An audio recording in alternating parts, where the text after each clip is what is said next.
Okay, welcome to video class 12. In this section, we'll be dealing some more aspects of Laplace transform. We are going to we have already seen how to analyze a system using Laplace transform by solving a differential equation, as well as by using the convolution property of Laplace transform. You can analyze a system. Now, not only that, using Laplace transform, you can have you can dictate the terms of stability. Okay, so you can also define the stability of a system, and I have already defined in depth in the class, so I'm not going to say much about the stability. Okay, you know what stability is. Stability of a system means. Now, suppose in the last video we have come across the term called as h of s, which is actually called as the transfer function, right? Now, this transfer function is of the form p of s to q of s, right?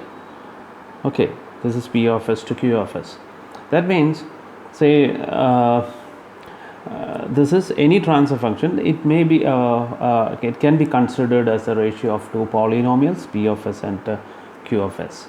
Now let me write the, say, sometimes in this can be written like this: s raised to m plus a1 into s raised to m minus 1, etc., up to am divided by b0 into s raised to n plus b1 s raised to n minus 1, etc., up to bn.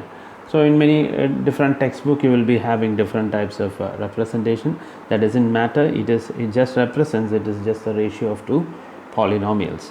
Now let's move on to further. That is, if you have q of s to 0, when you equate q of s to 0, you will get certain roots, right? And we will denote those roots as p1, p2. How many roots will be having? Since this is a general equation which is having an nth order polynomial as the denominator, when you equate this to 0, you will be getting n roots, and these n roots are called as the poles of the system. Now this poles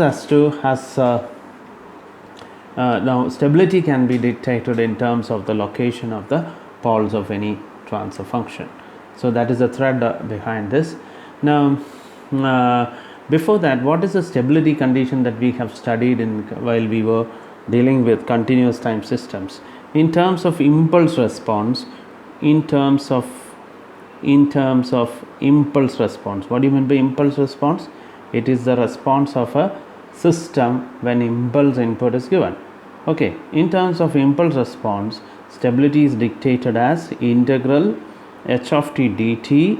If you are integrating from minus infinity to plus infinity, this should give a finite value. It must be less than infinity. The meaning is it has to be a finite value. Now if it is a finite value, that means if it is bounded, this impulse response has to be bounded. In other words, okay, it has to be limited, so that you must have that sum. Okay, so that's what it says. Now if it is bounded, then you can say that this is then the signal then the system can be considered as a stable system. Okay, now suppose you are considering certain say a particular system like this, and if you found out this p1, p2, pn as this thing, so you can write this h of s as something, say p of s by, you can represent this q of s as what? S minus s1 into s minus s2 up to s minus or p1, sorry, p1 into, this is p2 into up to s minus pn. Okay, so the same equation can be written as, it can be denoted as s minus p1 plus b by s minus p2 etc. Up to say, if you call this as a1 a2, you can see that an divided by s minus pn, right?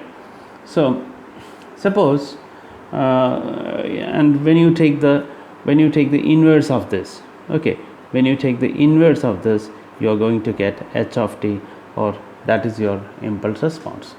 Okay, now how do you get this as impulse response? Because we know that y of s by x of s is h of s, but what is x of s for an impulse input?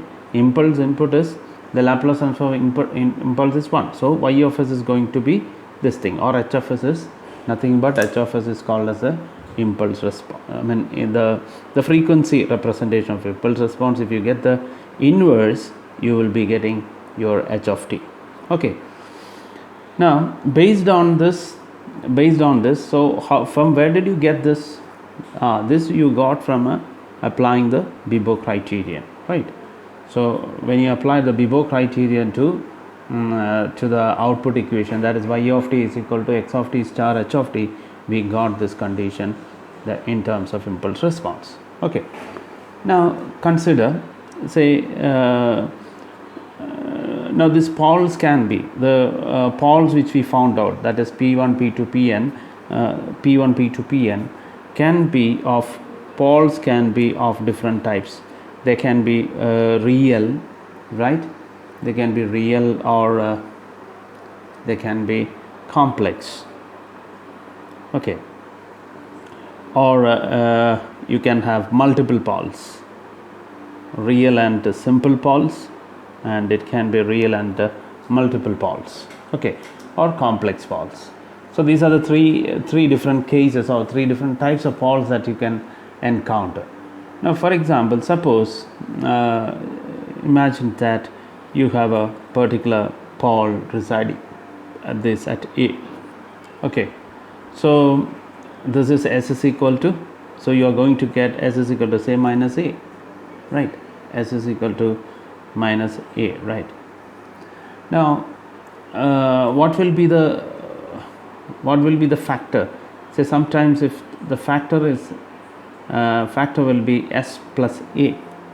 Okay, s plus a, when s is equal to minus a, the factor is going to be s plus a, 1 by s plus a. Say for example, you have some h of s to be like this, 1 by s plus a. What is your h of t then? H of t is the inverse of this. This is e raised to minus at, right? E raised to minus at into u of t. Okay, that's fine. Now this we know that this, when you integrate this e raised to minus at from 0 to infinity, this is going to be a finite value, right? Or in other words, logically also, when if you try to draw this figure, this will be like this. So what is the meaning? As time progresses, this dies out, or when you take the integration of this, when you integrate this, you are going to get a finite value because it reduces to 0, and that is the condition, right? When the impulse response of a system is bounded or finite, when you integrate that, if it is a finite value, then you can say that that system is a stable system. So now imagine the real pole which you found to be anywhere on this axis, that is on this region, on the left side of the S plane, anywhere on the real axis on the left side, you can surely say that that system is a finite system, system is a stable system. Now when is it going to be an infinite? Say for example, if you have a say particular pole at on the right half, so imagine that you have only one pole for this, so you can write this expression as, so this is plus a, so the factor will be s minus a, right? Now when you take the h of t, you are going to get this as e raised to plus at into u of t, right? Now what happens when you integrate this? See what happens at t, as t increases, say at t is equal to 0, this is equal to 1, it will start from here and it's going to increase like this. That means when you start integrating this h of t, the value is going to be infinity, right? So that means this. So what makes it in this way? Well, now you can check for any values on the right half of this S-plane along the real axis. You can see that you are going to get a exponentially increasing function, which leads to an infinity when you integrate from 0 to infinity. So that means you can come to a conclusion that for the real poles, we are talking only about the real poles. For the real poles, if all the real poles resides on the left half of the S-plane, then the system is a stable system, right? System is a stable system. Hope you understood this. Now I will just give you an example. Suppose you have an h of s of the form 1 by s plus 2 into s plus 3, right? Okay, now this is your p of s, this is your q of s. From q of s, how many poles you have? So you have s is equal to minus 2 and s is equal to minus 3. What do you say about the stability? Both these poles reside on the left or right? It is on the left, right? One is minus 2 and another one is at minus 3. That means all the poles lies on the left half, meaning this is a stable system. Now another example, say this is h1 of s. Another example, h2 of s is 1 by s plus 2 into s minus 3. Okay, now you have when you draw the pole 0 plot of this, say for example, let it be s plus 1. Now what is the pole is 0? 0 is at z is equal to minus 1.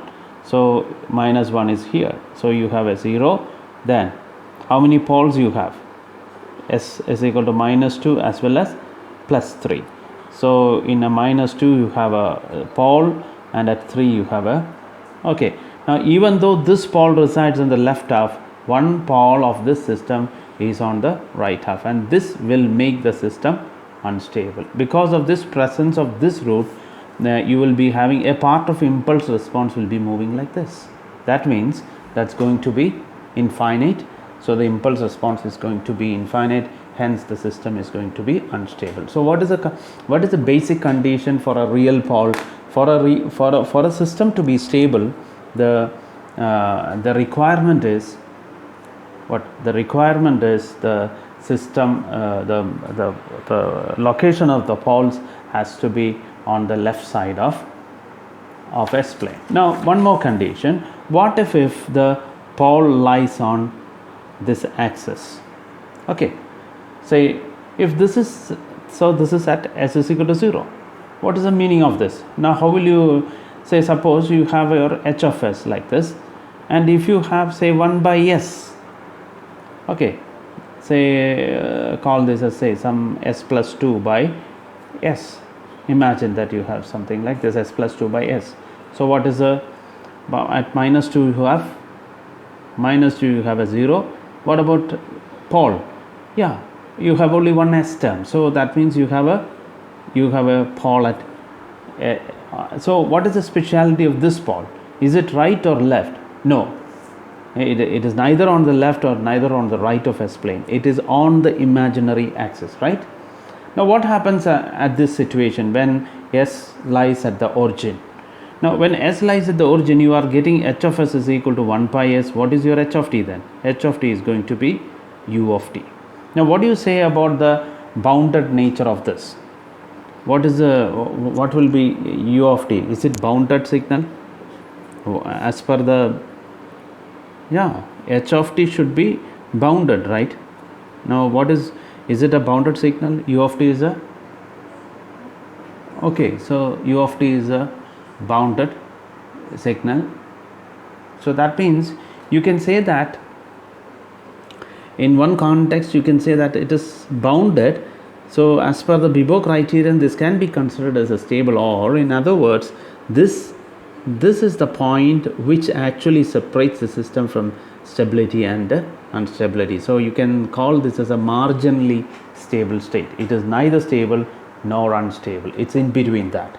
So these are the three cases of a real pulse. Okay. Now let's see what will happen when you have complex poles.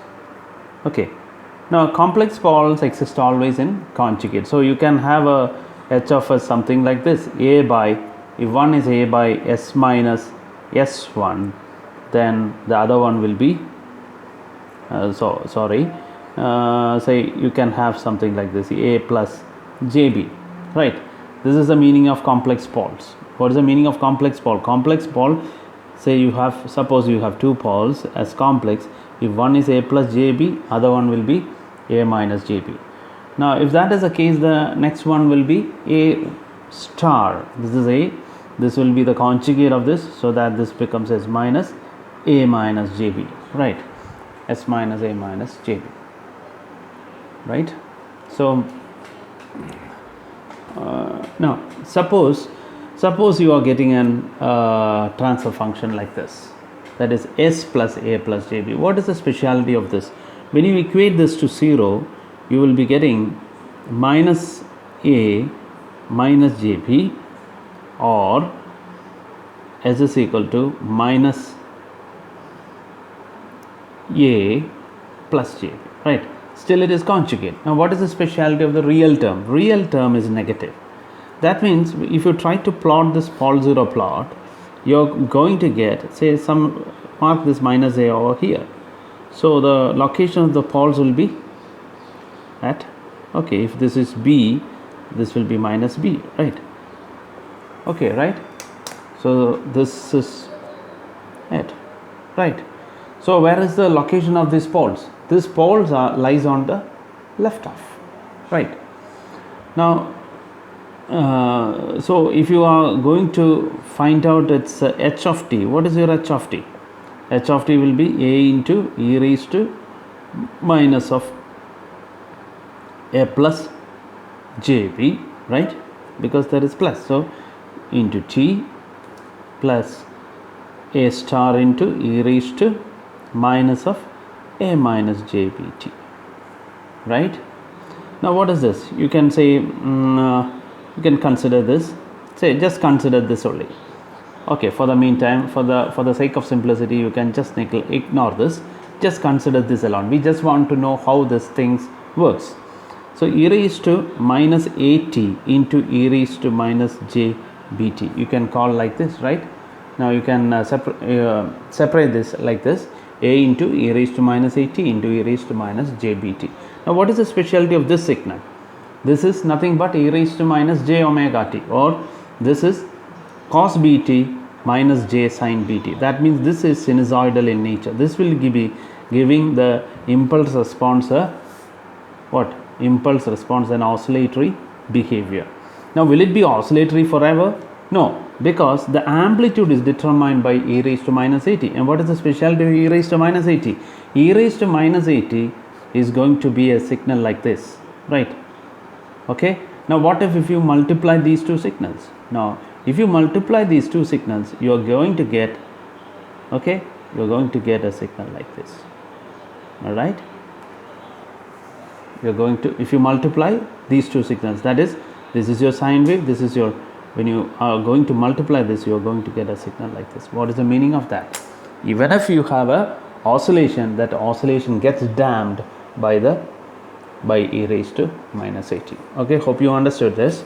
Now what happens is, so during this condition where the real part of a complex pole is negative, that will be a stable system, because the oscillation, it is not oscillating forever, the oscillation tends to, okay, what is the special, that oscillation, if there is an oscillation, the oscillation can make the response to be unbounded, right? Now what happens when if it lies, now consider the scenario like this. If your complex poles lies on the imaginary axis, so what happens when it is on the imaginary axis? A is equal to 0, right? So when, suppose a minus jb and a plus jb are the two roots, a and a becomes 0, that means it is going to be jb. So here in this case, you will be getting your h of t as a into e raised to minus jbt plus e raised to plus jbt, right? b into e raised to plus jbt. Okay, now for the case of simplicity, you can just consider this. What is the specialty of this? That means you will be having a oscillatory wave like this. Okay, now consider the case where you have a positive real part in the complex. Now when you have the positive part, this becomes positive part, then this becomes s minus, then your new h of s will be like this: a by s minus of a plus jb, right? I'm just ignoring the rest. So what is your h of t? H of t is equal to e raised to a plus jb into t. Now what is the specialty of that? So when you e raised to at into e raised to j bt, that means e raised to bt, e raised to at will be like this, right? This is how it goes. Now e raised to j bt is say oscillatory signal. Now what happens when you multiply this? You are going to get a signal like this, right? When you multiply this signal by, you're going to get a signal like this. What is the specialty of this? You're having a increasing oscillation. So if the h of t is going increasing, when you take the integral of h of t, what is going to be its value? It's going to be infinite. So the system is an unstable system. Okay. Okay, now let's study about the relationship between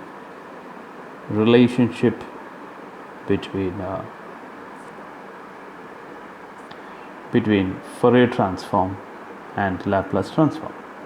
Okay, now we know that let's write what is x of s. What is suppose consider a continuous time signal x of t. Your x of s will be minus infinity to plus infinity x of t e raised to minus st dt, right?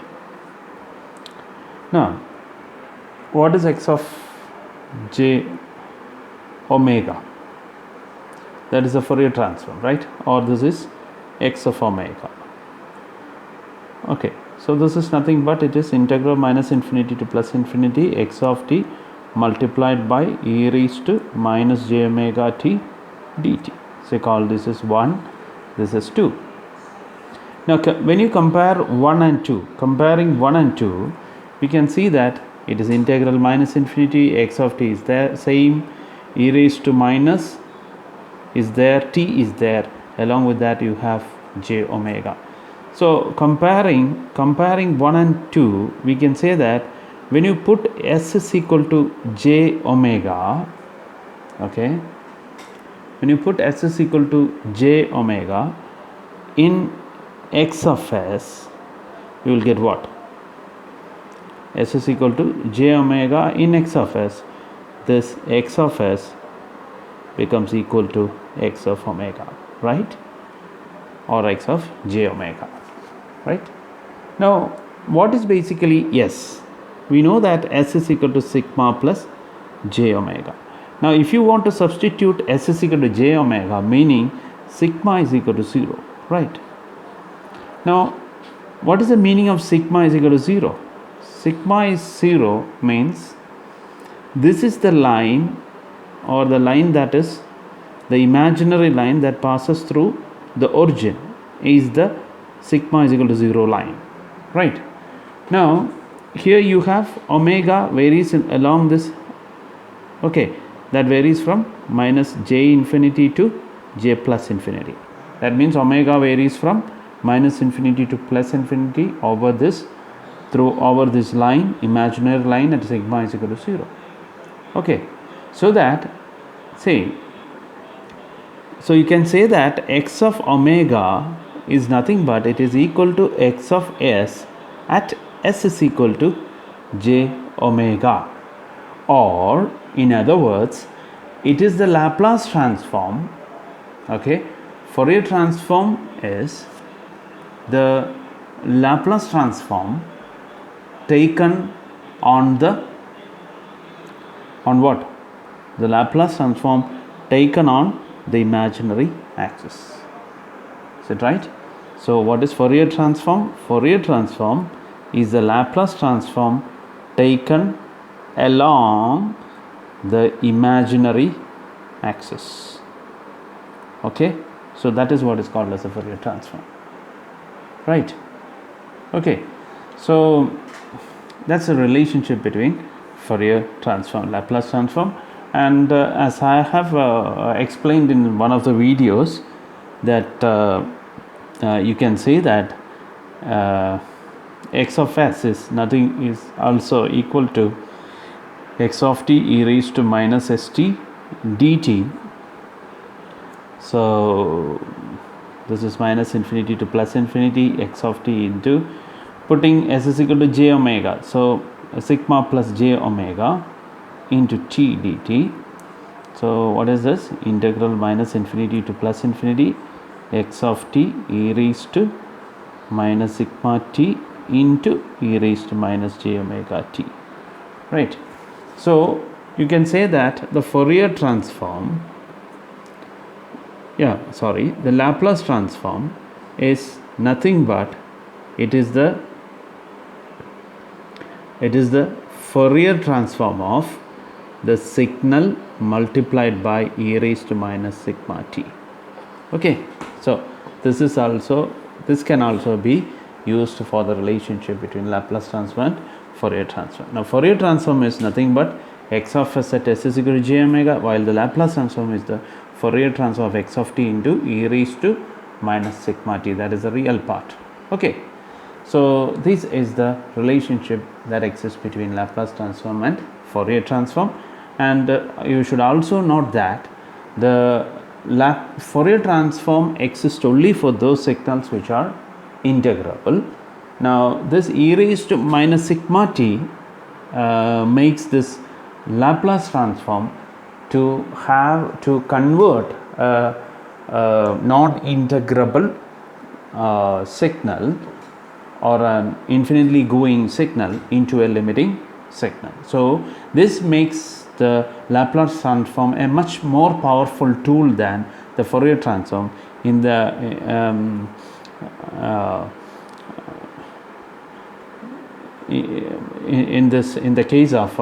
in the case of such classes of signals. So Fourier transform, there are certain classes of signals where Fourier transform does not exist.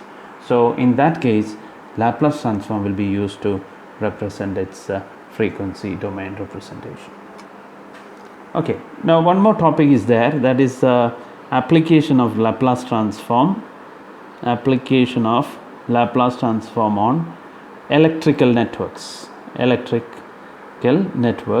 Anyway, I am not going to do this because you have already studied in your S3. Say you must go through some problems like this, say RL circuit or RLC circuit or RC circuit.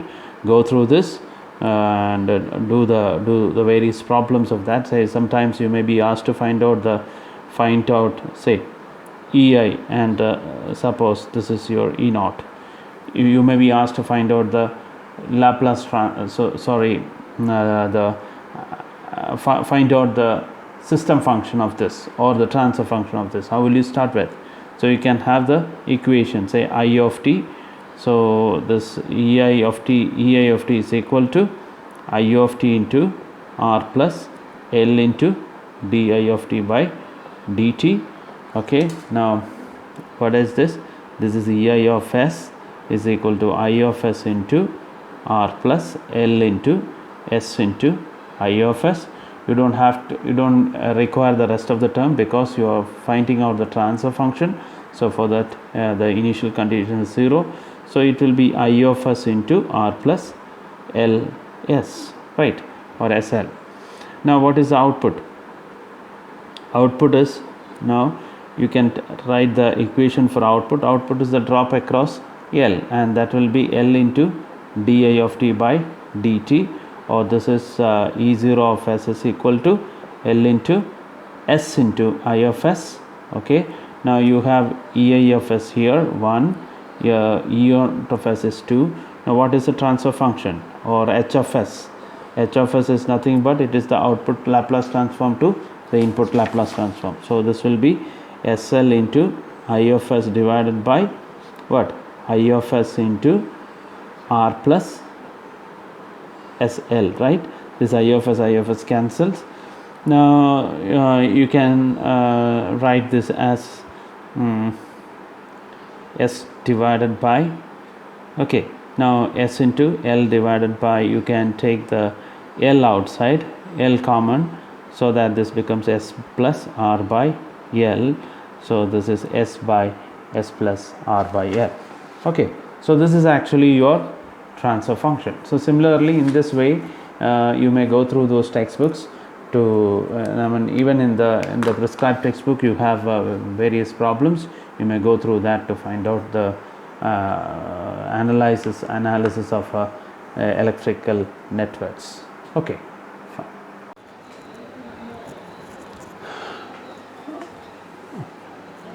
Okay, now let's move on to the last topic in this module, that is regarding Fourier transform. I think we have skipped this while we were doing this Fourier transform. Now this is the application of Fourier transform, or just as we have seen in the case of Laplace transform, that can be used for system analysis. Similarly, Fourier transform can also be applied to analyze the system. Okay, now I will just do a problem, usually asked problem. So usually the question may be asked like this: find the frequency response or plot the frequency response of an LTI system whose differential equation is shown as follows. The differential equation is d square y of t by dt square plus 5 into dy of t by dt plus 6 into y of t equal to 2 times x of t. Okay, now listen, we know the difference. Now in order to apply Fourier transform or to analyze this system described by this differential equation, we should have an idea about the property, differentiation in time property. We know that if the Fourier transform of x of t is x of omega, which we have seen earlier, the derivative of that function will be having a Fourier transform j omega times x of omega. Okay, as we have seen in the Laplace transform, we don't find any rest of the items. It is just s into x of s. Instead of s, you have j omega here. That's all. So it's quite simple compared to that.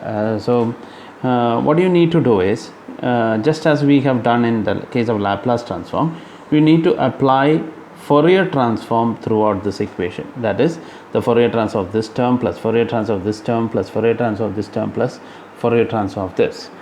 Now the question is to find out the frequency response. Now, if you want to find out the frequency response of the system, okay, you need to find out the system function, right?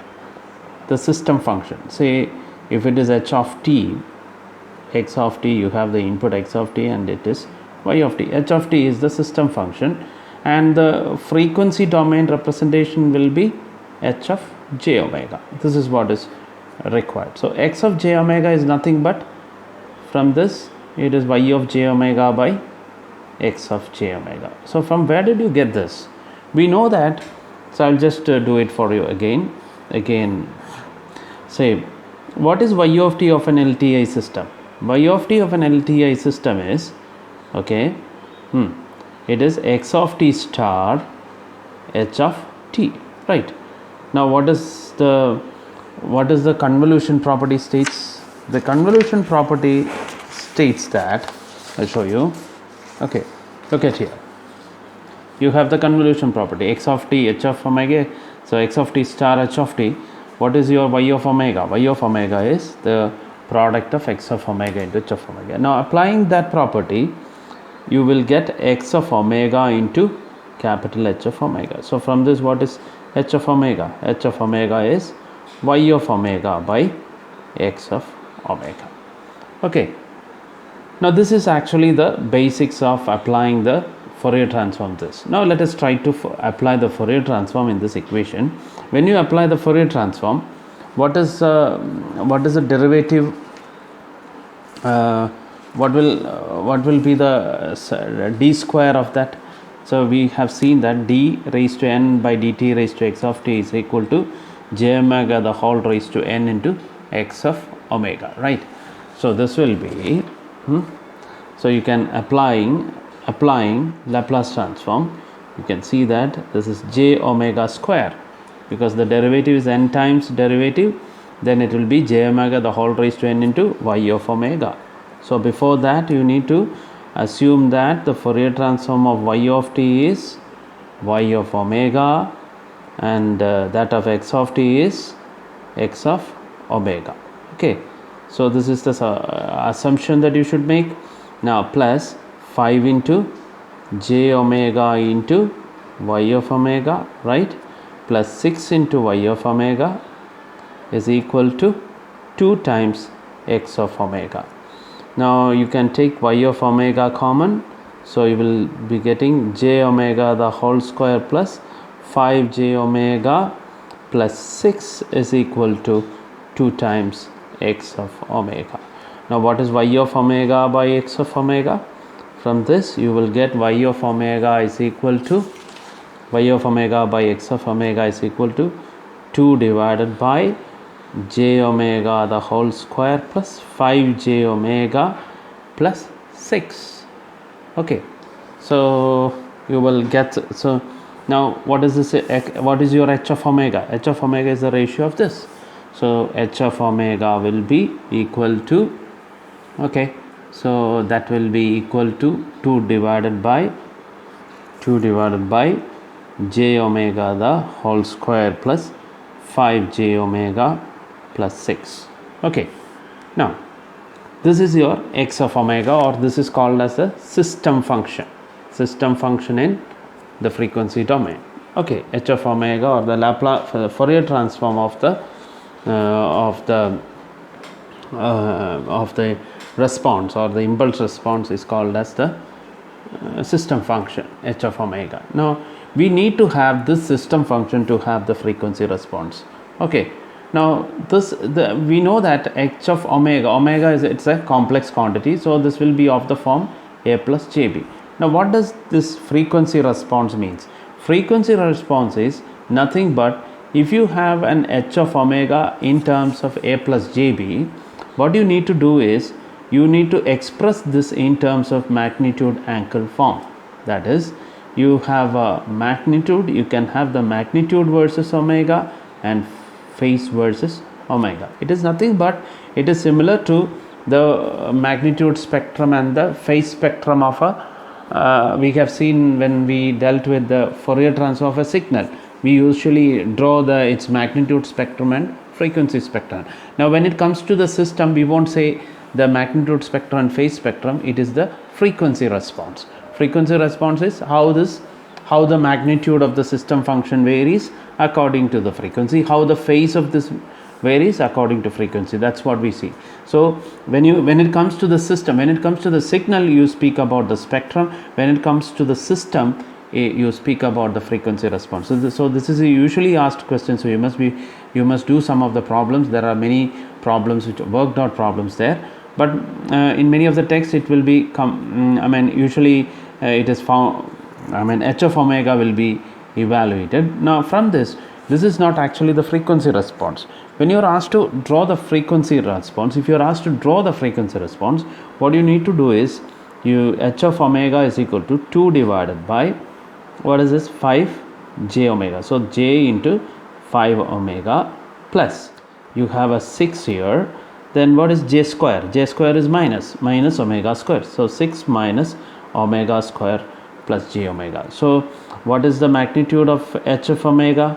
H of omega will be 2 divided by root of 6 minus omega square the whole square plus 5 omega the whole square, right?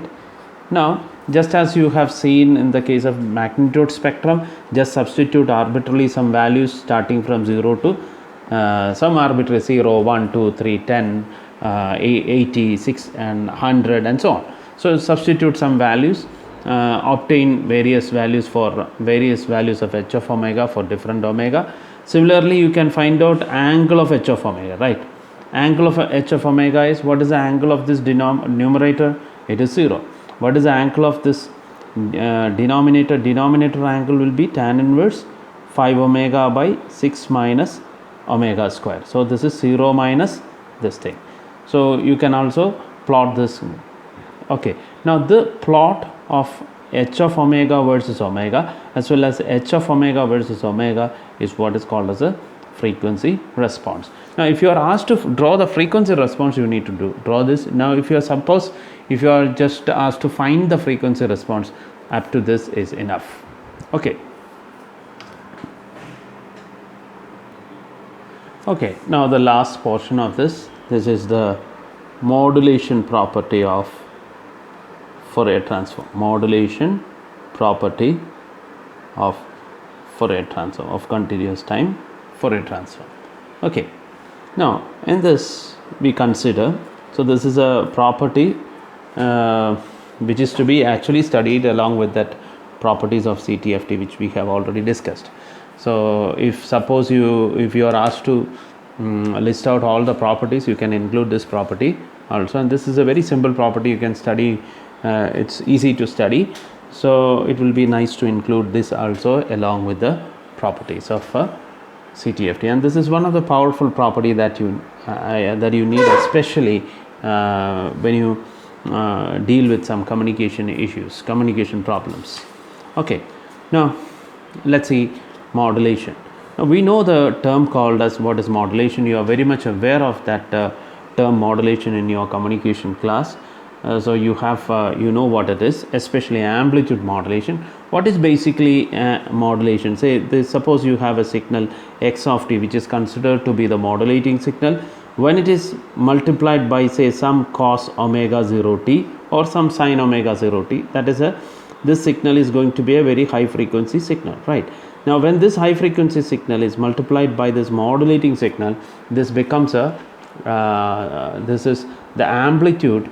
Okay, now the amplitude of this cos omega 0 t signal changes according to x of t, and that is what is called as the amplitude modulation signal. Now, we know the spectrum of that. We are going to prove the spectrum of that amplitude modulated wave through this property. Okay, now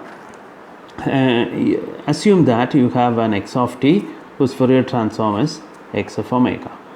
Okay, now what is the impact of multiplying your x of t by cos omega t? That's what we are going to see. So this will be, this you can write like this, when you what is the Fourier transform of x of t into cos omega t? So what is the Fourier transform of x of t into, so this will be x of t into cos omega t into e raised to minus j omega t dt, right? So that varies from minus infinity to plus infinity. So this is again minus infinity to plus infinity x of t into cos omega t. From Euler's identity, you can write this as minus okay, so this is plus e raised to minus j omega t by 2 into e raised to minus, so let us call this as omega 0 t, okay, in order to distinguish from this omega. So this is j omega 0 t, okay. So this will be minus j omega t dt, right? So this is x of t into cos omega 0 t into e raised to minus j omega t. This is it. Now you can split this, okay. So this will be half into x of t into e raised to j omega 0 t into e raised to minus j omega t dt plus integral minus infinity to plus infinity e raised to half into x of t into e raised to minus j omega 0 t into e raised to minus j omega t dt. Okay, now this is equal to okay, you can take this half outside here, So this will be integral minus infinity to plus infinity x of t into e raised to j omega 0 t into e raised to minus j omega t dt plus integral minus infinity to plus, you are taking the half outside, so this is x of t into e raised to minus j omega 0 t into e raised to minus j omega t dt, right? Okay, so okay, now let's look at this. What is basically this expression? This is actually the Fourier transform of this signal. Okay, what is, you know, the Fourier transform of x of t is x of omega, right? Now what does this frequency shifting theorem states? When this signal gets multiplied by e raised to plus j omega 0 t, the frequency shifts like this, omega minus omega 0, right? So this is omega minus omega 0. So if that is the case, then you can write like this, half into, you can replace this by x of since it is multiplied by plus j omega 0, this will be omega minus omega 0 plus, what about this? This is into e raised to minus j omega 0 t. So this will be x of omega plus omega 0 by omega 0. Okay, so this is it. So this is actually equal to x of